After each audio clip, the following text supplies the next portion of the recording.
Olá a todos, vamos seguindo o nosso estudo bíblico, a mensagem que Jesus deixou para nós hoje, porque a Bíblia é atual e cada dia que nós lemos é uma mensagem nova que Deus quer falar para nós.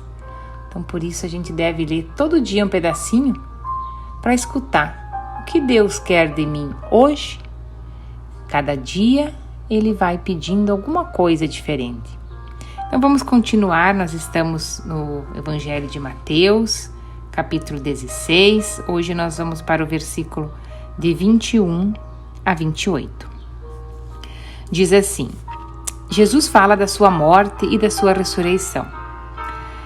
Daí em diante, Jesus começou a dizer claramente aos discípulos: Eu preciso ir para Jerusalém. E ali, os líderes judeus, os chefes dos sacerdotes e os mestres da lei farão com que eu sofra muito. Eu serei morto e no terceiro dia serei ressuscitado. Então veja, o próprio Jesus já estava dizendo isso, profetizando o que ia acontecer, para que quando acontecesse eles lembrassem e acreditassem que Jesus era o Filho de Deus.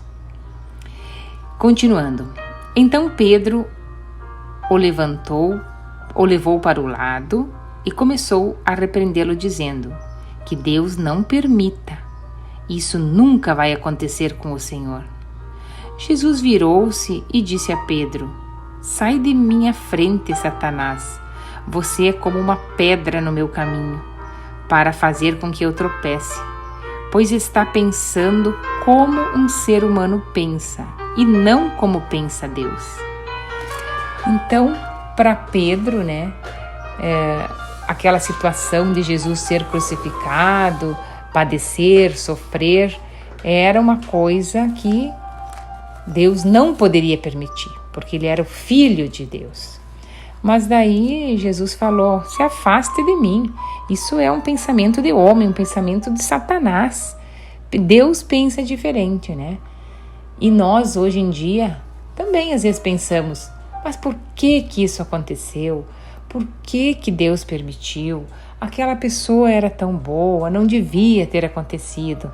A gente pensa muitas vezes isso, Mas a sabedoria de Deus, a gente não pode entender, Tem mistérios nessa vida que a gente não entende. A gente tem que só aceitar e saber. Se aquilo aconteceu, algum propósito tinha. Talvez para mim aprender alguma coisa, Talvez para a evolução de uma pessoa, talvez para que a pessoa chegue mais perto de Deus através daquilo. Alguma coisa tem por trás. Nós só temos que aceitar sempre a vontade de Deus. Continuando.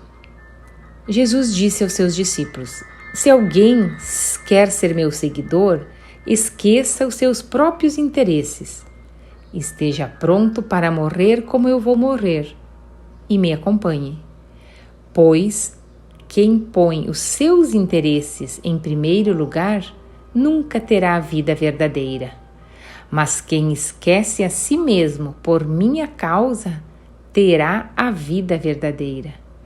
O que adianta alguém ganhar o mundo inteiro, mas perder a vida verdadeira?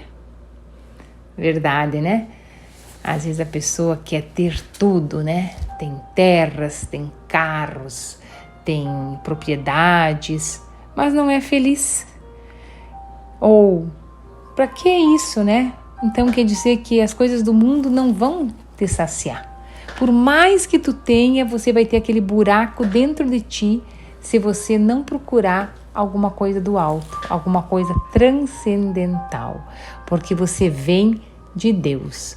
Você é espírito, tu não é só carne. Se tu fosse carne, se nós fôssemos carne, a gente ia se plenificar aqui na terra, estar satisfeito quando eu já tenho tudo. Mas não, por mais que tu tenha, você não estará satisfeito, está faltando sempre algo. E esse algo é Deus. Então só somos felizes quando estamos na presença de Deus. Por isso é importante a gente ler para ficar pertinho dele.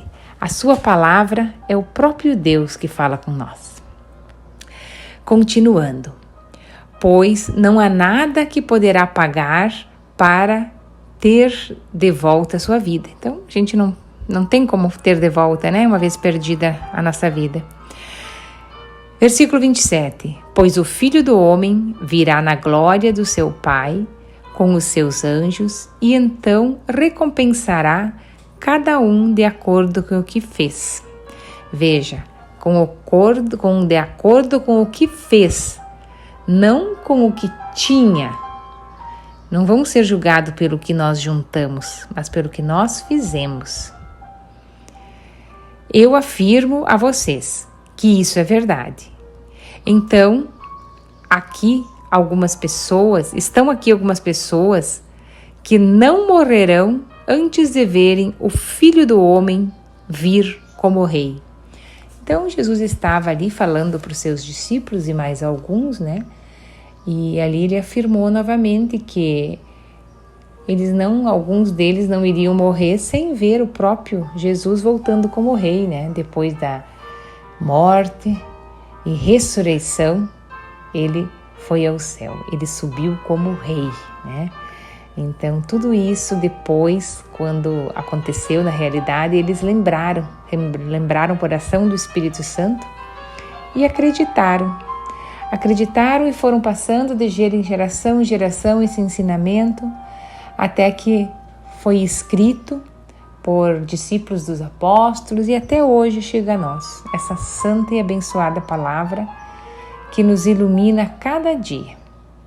Só com essa frase vamos ficar, essa frase que ele nos diz hoje aqui. De que adianta você ganhar o mundo, mas perder a sua própria vida? Não nos adianta, né? De nada isso nos adianta. Então vamos reservar um tempinho para a gente ouvir a palavra de Deus, para a gente meditar, para a gente refletir, observar a natureza. Deus está nas pequenas coisas. Ele não está nos grandes shows e nas coisas grandiosas. Ele está na simplicidade. Ele está numa borboleta, na abertura de uma flor, no sorriso de uma criança. Ele está nas coisas simples, que ele é para todos, né? Por isso que ele está nas coisas simples, que tem acesso, todas as pessoas têm acesso. Então aqui vamos pedir ao Espírito Santo que nos dê a sabedoria de entender o pensamento de Deus, né? O pensamento de Deus não é o nosso pensamento, mas a gente tem que entender e aceitar, que com certeza é sempre para o nosso bem. Um pai só quer o bem do seu filho, né? Nunca vai querer o mal. E ele, como pai de eterno amor, né, de infinito amor, jamais fará o mal a uma pessoa. Tudo tem seu propósito. Então vamos ficar com fé. Assim a gente ultrapassa as dificuldades. Todos têm dificuldades, mas quando ela é atravessada, né, com a certeza que Deus está do nosso lado, ela se torna mais leve. A gente consegue ultrapassar ela e vencer. Então, que Deus nos proteja e nos abençoe. Acabamos por aqui a nossa reflexão. Até a próxima semana. Um abraço a todos e até lá.